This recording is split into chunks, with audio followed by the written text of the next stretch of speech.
Some really important things in the newspaper today. तो एक election commissioner ने इस्तीफा दे दिया. So there is a chief election commissioner in Election Commission of India. कौन सा article is related to election commission? जिन्होंने polity कर ली वो बता देंगे. Which article deals with the election commission, the regulation and conduct of elections? कौन सा article है, कौन सा पार्ट है? इलेक्शन कमीशन में इतनी सारी कंट्रोवर्सी चल रही है, so that means it is extremely important now for any exam that will be conducted in the next 1 year. Next 1 year or 15 months. तो आज के आज हम इलेक्शन कमीशन को पढ़ेंगे. अगर ऑलरेडी पढ़ रखा है तो, अदरवाइज पॉलिटी होने की वेट करेंगे. अभी हुआ क्या, election commission of India elections conduct करवाती है. अभी लोकसभा के इलेक्शंस हैं इन द मंथ और सो, और इलेक्शन कमीशन इस्तीफा डाल देते हैं, कारण नहीं बताते. तो there must be some problem. और हुआ क्या कि पीछे कुछ प्रेस कॉन्फ्रेंसेस, जैसे जब चीफ इलेक्शन कमिश्नर कौन है, राजीव कुमार, और farmer election commissioner Arun Goyal, जिन्होंने इस्तीफा डाल दिया, ये वेस्ट बंगाल में इलेक्शंस को असेस करने, उसकी तैयारी देखने गए थे, तो इन्होंने प्रेस कॉन्फ्रेंस भी साथ में नहीं की. तो there was something going on, right? What was that?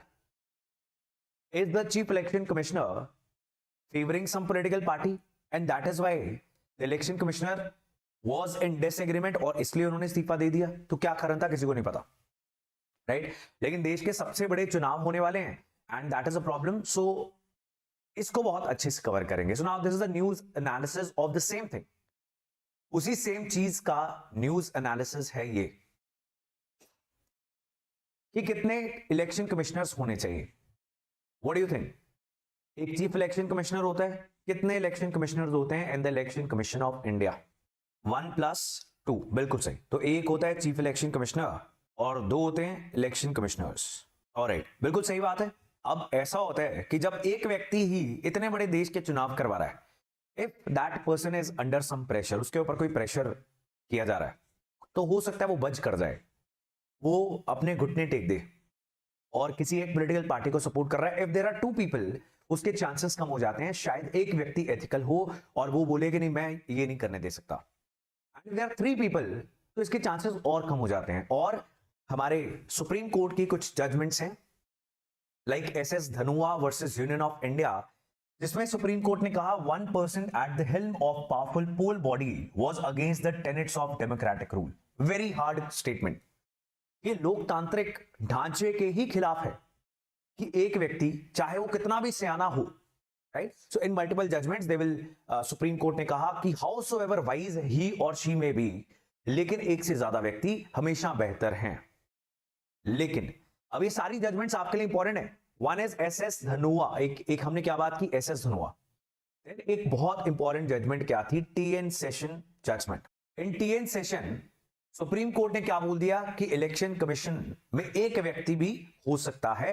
That is what the article 324, जो मुझे आपने ऑलरेडी बता दिया, इट सेज, राइट? क्योंकि आर्टिकल 324 जो कॉन्स्टिट्यूशन का है, उसकी एक लाइन क्या बोलती है, clause 2 says election commission shall consist of chief election commissioner and such number of other election commissioners if any as the president may from time to time fix. तो राष्ट्रपति की मर्जी है, एक चीफ इलेक्शन कमिश्नर रहेगा और उतने members हो सकते हैं जितने राष्ट्रपति को ठीक लगे. अब राष्ट्रपति किसकी बात सुनकर हर काम करते हैं? President of India and the governor of any state. उनको कॉन्स्टिट्यूशन ही बोलता है कि अपनी मर्जी से कुछ नहीं करना. किसकी मर्जी से करना है? सरकार की मर्जी से. चुनी हुई सरकार बताएगी राष्ट्रपति. So if it is written as the president may from time to time fix, it means the government will fix. Now that is the thing. अब ये पंजाब काडर के आईएएस ऑफिसर थे जिन्होंने इस्तीफा डाला है, और ऐसा सुनने में आ रहा है, some reports are saying that West Bengal के चुनाव को लेकर कुछ डिफरेंसेस स्टार्ट हुए थे.